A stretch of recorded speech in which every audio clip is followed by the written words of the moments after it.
Thierry Singer, ou peut-être qu'il faut que je dise Bonjour aussi. Prince de Polignac. Bah, on va commencer par vous présenter. Est-ce que vous pouvez vous présenter? Oui, bah, comme vous l'avez dit, je suis artiste peintre et sculpteur, prince aussi, mais ça n'a rien à voir avec les décors artistiques. Les arts, en fin de compte, c'est une véritable passion pour moi, qui a œuvré depuis plus de 30 ans et c'est comme une germe d'une plante qui pousse au fur et à mesure. Bon, là, je suis arrivé à un très bon niveau, d'après tous mes entourages et mes expositions, et si bien que je veux en faire profiter tous les artistes, quels qu'ils soient, et qu'ils soient émergents ou professionnels. Ça peut leur permettre de pouvoir servir de tremplin pour leur future carrière. Ok, donc c'est pour ça que vous êtes installé petit à petit comme agent.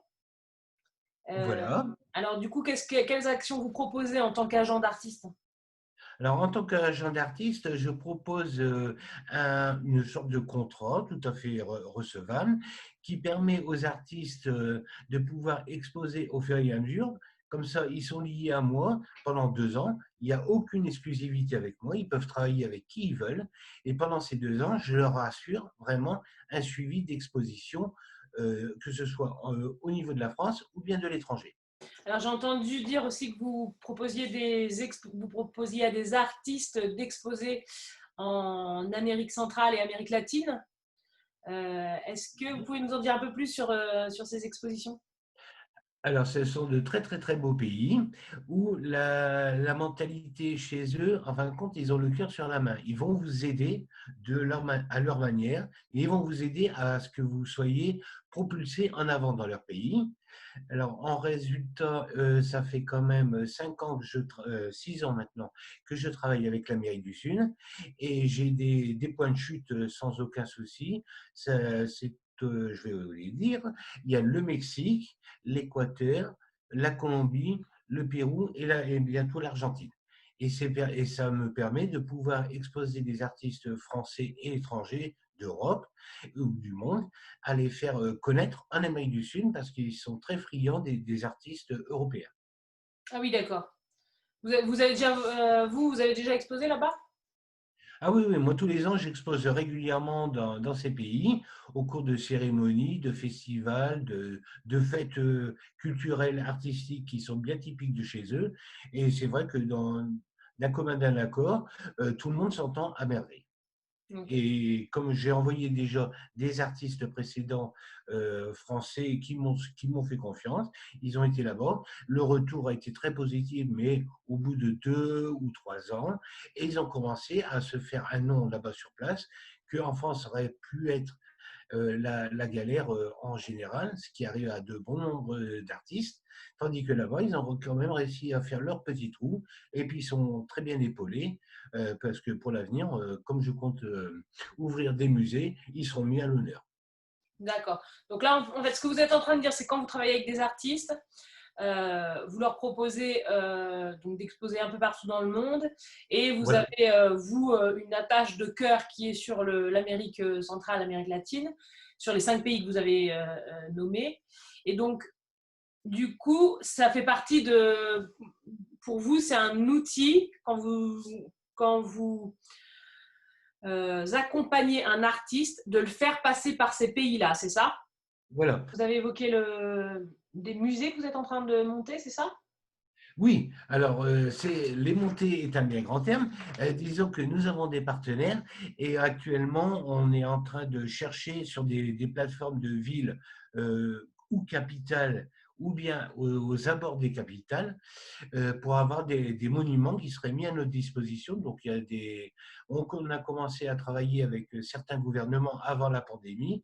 Donc, en Équateur, normalement, on pouvait avoir un bâtiment sur Quito qui pouvait être destiné que pour les artistes Donc des artistes français que vous auriez sélectionnés ou qui... français qu'on aurait sélectionnés, mais aussi des étrangers. Parce que dans le lot, j'ai des artistes russes, bulgares, qui sont très intéressés de vivre aussi cette aventure. Et ça, je vais le dire, c'est grâce à notre partenaire de la revue de l'Amérique latine, c'est El Café Latino. Je vais vous faire voir, je ne sais pas si on... Ah oui, Si, Oui, si, on quand voit bien. même. Donc, je suis parrain de cette revue. Je fais aussi des articles dans cette revue. Ça, c'est Mhm. mon voyage à Quito, c'est la Vierge de Quito. Donc, ça permet justement de faire des relais entre, parce que l'Amérique centrale et l'Amérique du Sud, c'est très loin. Nous, en étant en Europe, il y a quand même donc, ce journal fait la liaison artistique entre l'Amérique du Sud et l'Europe. Mais alors, ça veut dire que les artistes qui vont exposer dans ces musées-là, c'est des gens qui travaillent avec vous, qui vous ont pris comme agent? Comment ça se passe? Non, non. Justement, la porte est grande ouverte. Il y aura une présélection au niveau de notre groupe, si vous voulez. Ensuite, il y aura une présélection du côté américain, évidemment, il ne faut pas les laisser, mais ça va leur permettre justement de pouvoir envoyer 2 ou 3 toiles, parce que ça dépend des bâtiments que nous aurons à disposition. Oui. Une fois que ça se sera bien mis en route, si vous voulez, ça va être ce que j'appelle moi un musée tournant. C'est-à-dire que par exemple, on ouvre les 5 musées dans les pays que je vous ai cités. Pendant un an, leurs toiles vont être en Équateur. L'année suivante, elle va passer au Mexique. L'année suivante, dans chaque musée, si vous voulez. Donc, ils vont être connus en ayant exposé 3 ou 4 toiles. Ils vont être quasiment connus sur 5 ans dans toute l'Amérique du Sud. Ok. C'est ce qui va leur servir de tremplin et puis d'une reconnaissance au niveau de l'Amérique latine. Est-ce que tout ça, ça a un coût pour les artistes? Comment ça se passe? Le coût de départ va coûter à peu près 600 € pour cette aventure, Pour les 5 années? pour les 5 années. Justement, comme partenaire, nous avons la revue El Café Latino, qui lui fait la jonction, et c'est une revue qui est très importante parce qu'elle est distribuée dans toutes les ambassades de France.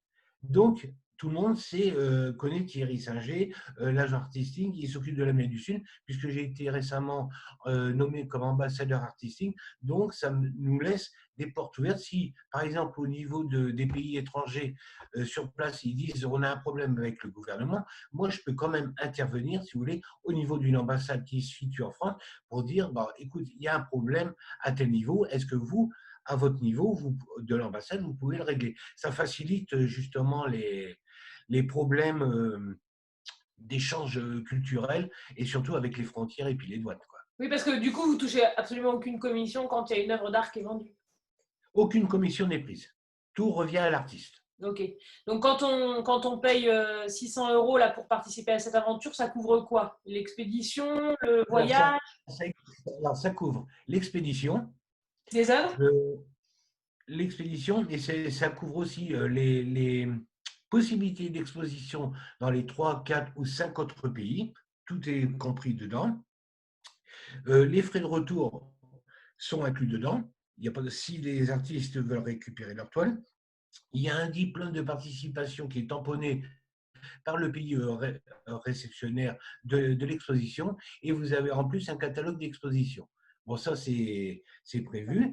Et en fin de compte, dans le package des 600 €, quand on peut, et si on peut se déplacer quand ils réouvriront les frontières, moi, je m'engage auprès des artistes de faire des reportages photos et vidéos qui sont diffusés sur mes 3 chaînes vidéo, que je peux vous inviter à aller voir. Elles sont sur Dailymotion, YouTube et Vimeo. Et il y a des On va mettre reportages. les liens en description. Oui, je mettrai les liens, il n'y a pas de souci. Et en fin de compte, comme ça, vous avez, pour les personnes qui n'ont pas pu voyager malheureusement parce qu'ils m'ont dit bah, ça coûtait trop cher, bon, ça c'est vrai. Moi, je voyage pour eux, je représente la délégation. Et en retour, je leur ai expédié tous les liens.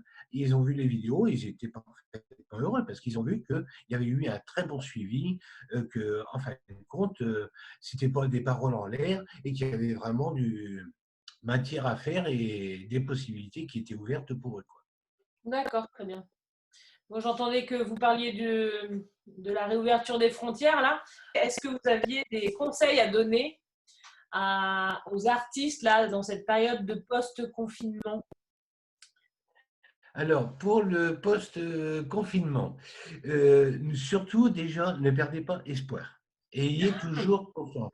Et Et c'est ça qui va être un très bon point positif pour vous, les artistes. On va réfléchir autrement, c'est-à-dire que vu la pandémie qu'il y a eu, ça a mis tout le marché international financier à plat. Donc, C'est une question de logique. Donc, en fin de compte, les nouveaux investisseurs ils vont essayer d'investir dans quelque chose. Nous sommes d'accord. Mais qu'est-ce qu'il y a de sécurisant une fois que tout le pays est à plat? Oui. Le bâtiment, est-ce que c'est encore bien sécurisant? Est-ce que, par exemple, investir dans les banques, est-ce que c'est bien? Par contre, le marché de l'art, lui, a été totalement bafoué. Donc, on redémarre à zéro. Et c'est justement là où les investisseurs vont dire, ah bah tiens, il y a des nouveaux artistes qui arrivent sur le marché, il y a peut-être une opportunité. Donc, le financier, voilà comment il va fonctionner. Il va vous surveiller, quel que soit l'artiste, pour voir sa progression au niveau du travail, de ses expositions, et ça va faire boule de neige. Et à un moment donné, vous allez recevoir un mail, un coup de téléphone, je suis monsieur Attel, vous ne le connaissez pas, moi je ne le connais pas. Il m'a dit, vos toiles, elles sont présentes sur Art Majeur, par exemple, parce que Art Majeur est un très bon site. Moi, vos toiles m'intéressent, je les achète. Ça va vous surprendre, vous allez dire, ça y est, c'est Noël avant l'heure. Mais non, c'est justement ce qui va se passer d'ici, à mon avis, d'ici la fin de l'année, il va commencer à y avoir des gens qui vont se manifester, qui vont commencer à investir sur les nouvelles valeurs. C'est ça, les artistes émergents et professionnels qui ont vécu la pandémie, une catastrophe, et c'est là qu'ils vont pouvoir avoir l'espoir d'être reconnus. Donc le conseil, ce serait vraiment de soigner sa visibilité sur le net, en fait. Oui, il faut soigner la visibilité sur le net. Il ne faut pas perdre confiance et toujours sans arrêt travailler pour mettre en avant des nouveautés. Ok, très bien. Bon, je prends note. Et au niveau des sites, là, vous parliez d'art majeur. Sur quel site? Le site que je recommande actuellement, qui est le plus visible, c'est là où je recrute aussi des artistes. En parallèle, tout le monde vient me voir pour l'Amérique du Sud, par exemple pour des expositions au niveau international. C'est le site Art Majeur. Il existe aussi un autre site pour se présenter professionnellement, mais vraiment en tant qu'artiste, c'est le site LinkedIn. Oui, d'accord. Ça, au niveau professionnel, je pense que les deux, LinkedIn, bon, les Facebook, tout le monde a un Facebook, ça, c'est pas un souci, mais le site au niveau professionnel, c'est vraiment, vous voulez vous mettre en avant, c'est LinkedIn au niveau de la carrière artistique professionnelle. Bon, évidemment, vous pouvez mettre aussi vos peintures, vos créations, sculptures, etc., mais aussi art majeur. D'accord. Ok, très bien. Eh ben, merci beaucoup pour toutes ces précisions. Eh bien, je vous remercie, je reste à votre service et puis bien bonne continuation à tous les artistes et pour ceux qui veulent vivre l'aventure, je les attends avec grand plaisir. Très bien. Donc, on mettra le lien pour qu'ils puissent vous contacter Oui, il n'y a sous aucun la vidéo. souci. Très bien. Merci beaucoup.